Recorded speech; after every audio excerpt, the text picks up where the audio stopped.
next speech is going to be me, and would Guy read the objectives? So Eddie's doing his second speech out of the interpretive reading manual. And what interpretive reading is, the purpose of an interpretive reader is to communicate through voice the work of an author.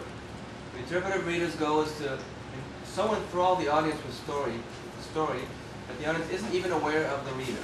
The reader makes the story come alive.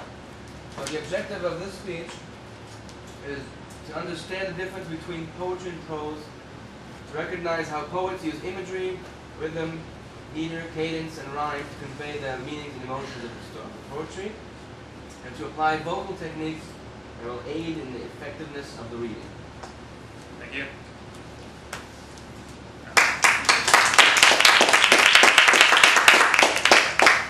Good evening, fellow Toastmasters and honored guests. Today I'll be reading a poem by Robert Frost.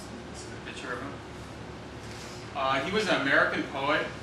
He lived from about 1880 all the way till 1960. He wrote a lot about American life. He wrote other people's work, and one of the persons he wrote was Charles Darwin, which is the evolutionist.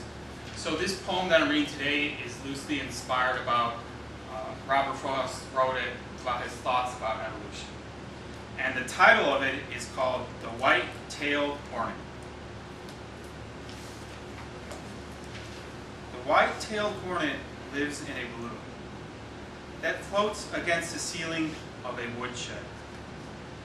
The exit he comes out at, like a bullet, is like the pupil of a pointed gun.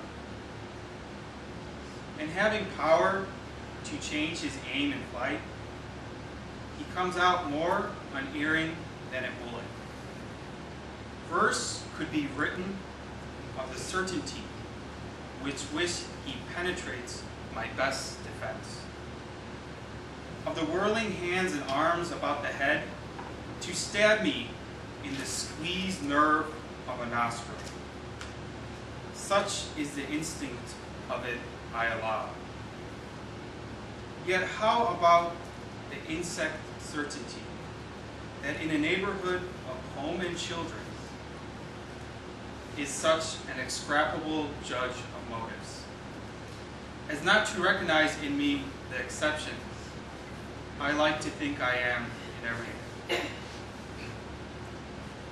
One who would never hang above a bookcase his Japanese prep paper global for trophy.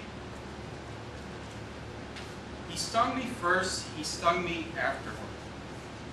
He rolled off me the field over the heels and would not listen to my explanations.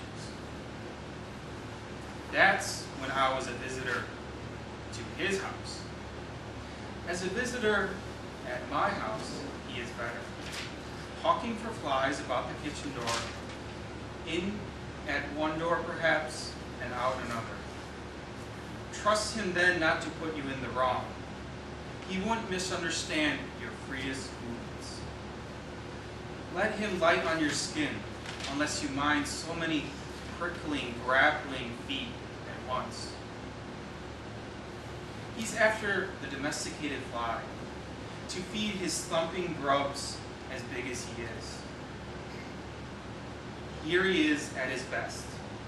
But even here, I watched him swooped, he pounced, he struck. But what he found, was just a nail head. He struck a second time. Another nail head. Those are just nail heads. Those are fastened down. Then, disconcerted and not annoyed, he stooped up and struck a little huckleberry. The way a player curls around a football, wrong shape, wrong color, and wrong scent, I said. The huckleberry rolled him on his head. At last, it was a fly. He shot and missed, and the fly circled around him in diversion. But for the fly, he might have made me think. He had been at his poetry, comparing nailhead with fly and fly with huckleberry. How like a fly. How very like a fly. But the real fly he missed would never do. The missed fly made me dangerously skeptic. Wouldn't this whole instinct matter bear revision? Wouldn't almost any theory bear revision? To err is human, not to animal. Or so we pay compliment to instinct, only too liberal of our compliment that really takes away instead of gives. Our worship, humor, conscientiousness went long since to the dogs under the table, and served us right for having instituted downward comparisons. As long on earth as our comparisons, we stoutly upward with the gods and the angels. We were men at least, but a little lower than gods and angels. But once comparisons yield downward, once we begin to see images reflected in the mud and even the dust, 'twas disillusion upon disillusion. We were lost piecemeals to animals, like people thrown out to delay the wolves. Nothing but fallibility was left us.